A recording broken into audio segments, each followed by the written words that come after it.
माननीय पुष्कर सिंह धामी जिंदाबाद, जिंदाबाद जिंदाबाद। माननीय पुष्कर सिंह धामी जिंदाबाद, जिंदाबाद जिंदाबाद।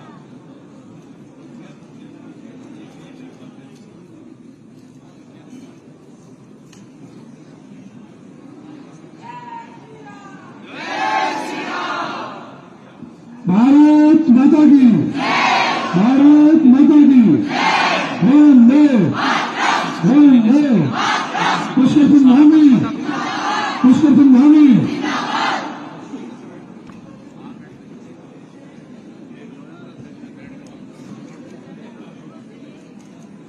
माननीय मुख्यमंत्री जी ने युवाओं के लिए जो संदेश लिख रहे हैं, सभी प्रतियोगी परीक्षा में भाग लेने वाले छात्र छात्राओं, भाई बहनों को मैं कहना चाहता हूं, ये सीएम साहब का संदेश है पूरे उत्तराखंड के युवाओं के लिए कि सभी परीक्षाएं नकल रहित होंगी एवं पारदर्शिता के साथ होंगी। एक बार जोरदार तालियां। आप अपनी परीक्षाओं की तैयारी करें। हमारे भाई बहनों को समय भी खराब नहीं होगा, क्योंकि कैलेंडर के अनुसार सभी नौकरियों की प्रतियोगिता परीक्षाओं का आयोजन किया जाएगा। पुष्कर सिंह धामी पुनः उत्तराखंड के सभी युवाओं की तरफ से यशस्वी मुख्यमंत्री जी का हार्दिक आभार। अब मैं चाहूंगा यशस्वी मुख्यमंत्री पुष्कर सिंह धामी जी, जो युवा बड़ी उम्मीद के साथ धामी जी पर विश्वास करते हुए जो उन्होंने कठोर नकल विरोधी कानून बनाया, आपका आभार व्यक्त करने के लिए आए हैं, उनसे संवाद करेंगे। आदरणीय पुष्कर सिंह धामी। भारत माता की, भारत माता की, भारत माता की। वंदे वंदे। मैं सबसे पहले तो आप सभी का धन्यवाद करता हूं कि हमारे प्यारे भाई बहन, हमारे बेटे बेटियां बड़ी संख्या में शॉर्ट नोटिस में यहाँ पर एकत्र हुए हैं। कार्यक्रम का संचालन करने वाले हमारे जोधपुर क्षेत्र के लोकप्रिय विधायक आदरणीय श्री अरोड़ा जी, हमारे भारतीय जनता पार्टी के जिलाध्यक्ष भाई कमल जिंदल जी, पूर्व विधायक शुक्ला जी, भाई विकास जी एवं सभी यहाँ पर उपस्थित हमारे सभी आए हुए सभी प्रतिनिधिगण, सभी नेतागण, सभी पदाधिकारीगण और विभिन्न संस्थानों से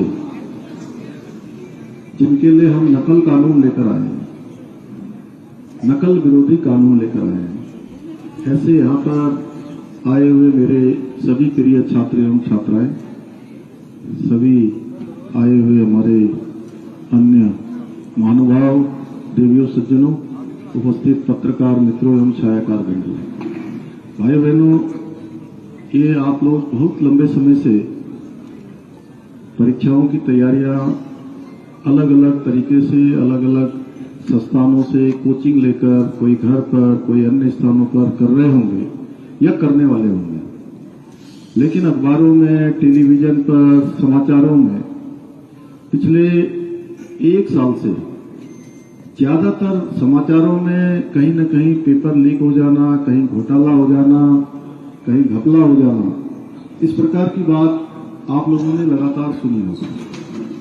मैं आपको बताना चाहता हूं कि ये जो घपले घोटाले काफी लंबे समय से चल रहे हैं और 2014 से, 15 से या उससे और भी पहले से ये घपले घोटाले होते रहे। इसकी बात भी होती रही कि हर बार इसकी आवाज उठती थी, फिर आवाज दब जाती थी, उसमें जांच नहीं होती थी।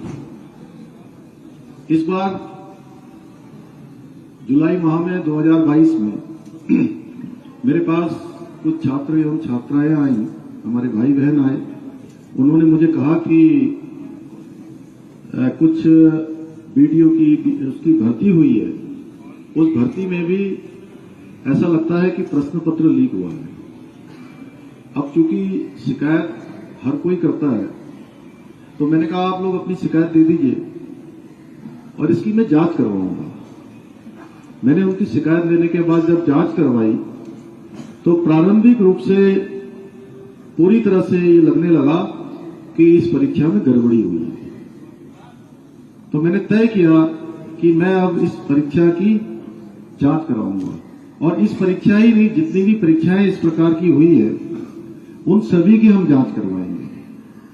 और जब मैं जांच का निर्णय ले रहा था तो उस समय मेरे मन में बार बार ये सवाल उठ रहा था कि ये कोई आसान काम नहीं है, ये कठिन काम है, क्योंकि इस पूरे अपराध में जहां बहुत बड़े बड़े माफिया संलिप्त थे, पेपर छापने वाली मशीनें थी, अनेकों संगठित गिरोहों की तरह बड़ा अपराध करने वाले और जिसको कहते हैं कि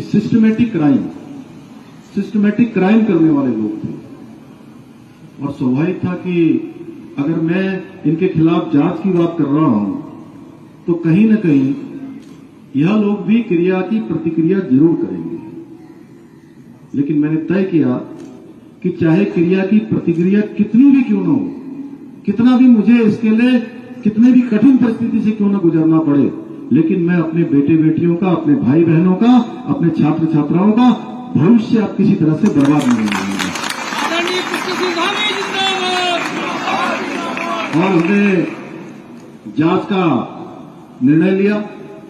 जांच करने के बाद अभी 60 से ज्यादा इस अपराध में जो लोग संलिप्त थे वो जेलों में जा चुके हैं, हमारी तरफ से जेलों में चले गए। अब वो न्यायालय के अधीन है, न्यायालय में वो अपनी पैरवी कर रहे हैं, अपने छूटने का प्रयास कर रहे हैं। अब न्यायालय उन पर विचार कर रहा है।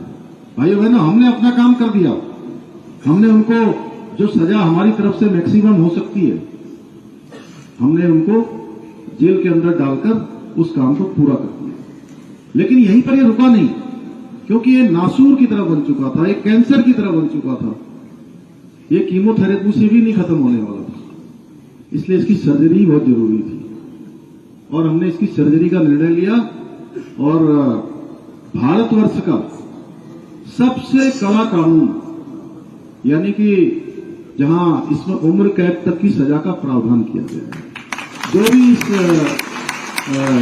अपराध में सम्मिलित होगा उसको उम्र कैद की सजा का प्रावधान है। जो एक बार पकड़ा जाएगा फिर दोबारा पकड़ा जाएगा तो अगले 10 वर्षों तक उसको किसी परीक्षा में भाग लेने का कोई भी जो है राइट नहीं होगा। और पूरे देश का सर्वाधिक सख्त कानून है। इसके अलावा जो इस अपराध को करवाने वाले लोग हैं उनकी सारी संपत्ति इसमें जब्त किए जाने का भी प्रावधान है। और इतना ही नहीं, जो लोग इसमें परोक्ष रूप से शामिल होंगे, परोक्ष रूप से यानी कि कुछ लोग डायरेक्ट होंगे, कुछ इनडायरेक्ट होंगे, जैसे क्या कहते हैं षड्यंत्र करने वाले, पर्दे के पीछे वाले, जैसे कौन सी 120 भी लगती है, आज हमारे मंजूनाथ जी आईजी साहब, क्या लगता है 120 भी लगती है ना? हाँ, तो उसी प्रकार का इस कानून में भी जो भी इसमें सम्मिलित होगा उस पर भी कार्रवाई होगी। भाइयों बहनों, ये कानून हम लेकर आए, ये कानून हमारे सभी जो बच्चे हैं, हमारे कर्णधार हैं, जिनको विभिन्न विभिन्न स्थानों पर जाना है। और मैंने कहा कि जब मैं इस पर बहुत मंथन कर रहा था, बहुत सोच रहा था, तो मैंने सोचा कि क्या किया जा सकता है जिससे कि हमारे बच्चों का जो मेहनत है, उनका परिश्रम है, उनकी लगन है, उनकी प्रतिभा है, उनकी क्षमता है, उनकी योग्यता है, उस पर कोई पानी फेरने का काम न करे, कोई लूट करने का काम न करे, कोई उनको ठगने का काम न करे। इसलिए हमने ये निर्णय लिया भाइयों बहनों। और इसके पीछे हेतु यह भी था कि मैं स्वयं आप ही जैसी परिस्थितियों से मैंने भी अपने जीवन को आगे बढ़ाया है। ऐसे ही आप सब लोगों की तरह विद्यार्थी के रूप में हमने देखा है कि एक गरीब माता पिता के बेटे और बेटी के पास अगर कुछ होता है, कोई पूंजी होती है, कोई धन होता है जिसके लिए वो अपने बच्चों को, अपने बेटी को, बेटे को पढ़ाने के लिए अपनी जमीन तक बेच देते हैं, अपना घर तक बेच देते हैं, अपने घर में रखे हुए जेवर गिरवी रख देते हैं, लोगों से कर्जा ले लेते हैं, उसके बाद भी वो अपने बच्चे को पढ़ाने के लिए भेजते हैं जिससे कि वो अपने भविष्य का निर्माण कर पाए। और इस पर ही अगर डकैती हो जाएगी, इस पर ही लूट हो जाएगी तो उसके पास क्या बचेगा? कुछ नहीं बचेगा। इसलिए भाइयों बहनों, ये हमने निर्णय लिया है और ये कानून अब लागू हो गया है। कुछ लोग अफवाह भी फैलाने का काम कर रहे थे, अफवाह फैलाने वालों के लिए भी इस कानून में प्रावधान किया गया है। जो अफवाह फैलाएगा उसके लिए भी प्रावधान। इस जिले में भी कुछ लोगों ने किया होगा तो उनके खिलाफ कार्रवाई हुई है, उत्तरकाशी में भी कार्रवाई हुई है।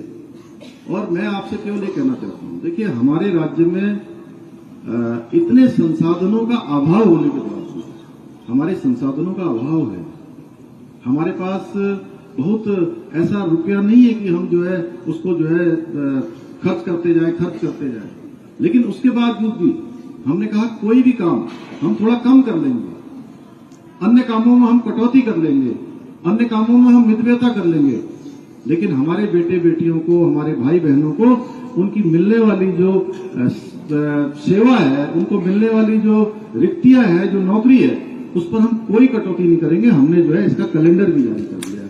और पिछले दिनों पटवारी लेखपाल की भर्ती हुई थी, उसमें पूरे प्रदेश के अंदर से 1,03,000 प्रतियोगियों ने इस प्रतियोगिता में भाग लिया। मैं उन सबको भी बधाई देना चाहता हूं।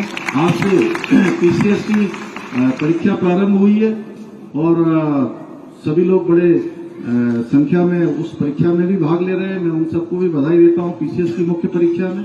और हमने यह भी तय किया कि पिछली बार जो पटवारी लेखपाल की भर्ती परीक्षा हुई उसमें सभी बच्चों के लिए, सभी प्रतियोगिता में भाग लेने वालों के लिए हमने जो उत्तराखंड परिवहन निगम की बसें थी वह भी हमने निःशुल्क किया है। और आज की परीक्षा के लिए भी, आज की जो परीक्षा आज से प्रारंभ हुई है 26 तारीख तक चलेगी, उसमें भी हमने ये व्यवस्था की है।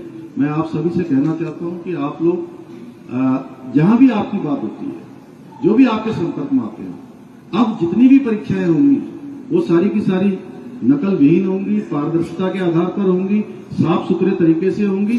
अब कोई किसी प्रकार का कोई खतरा नहीं है कि कोई पेपर लीक होगा, कहीं पेन ड्राइव में नकल होगी, या कोई पेपर फिक्सिंग होगा, या क्वेश्चन बैंक लीक हो जाएगा। इन सारी व्यवस्थाओं को हमने कर दिया है।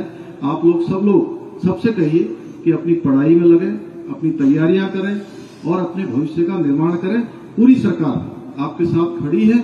जो छात्रों के हित में सबसे अच्छा हो सकता है, जो सबसे अच्छा निर्णय हो सकता है, वो निर्णय हमने लिए हैं और भविष्य में भी हम वो निर्णय लेते रहेंगे। मेरी आप सभी को बहुत शुभकामनाएं कि आप लोग बड़ी संख्या में आए और यहाँ से हंसते हुए जाइए और बिल्कुल प्रफुल्लित होकर जाइए कि आप लोग आए, आप लोगों ने मेरा यहाँ पर अभिनंदन किया। मैं आप सभी बच्चों का मैं अपनी तरफ से मैं अभिनंदन करता हूँ, आपको शुभकामनाएं देता हूँ कि आगामी जो भी प्रतियोगी परीक्षा में आप लोग भाग लेंगे, आप सब लोग सफल होंगे और अपने भविष्य का सुखद निर्माण करेंगे। मेरी बहुत बहुत शुभकामनाएं। जय हिंद, जय भारत, भारत माता की, भारत माता की, भारत माता की।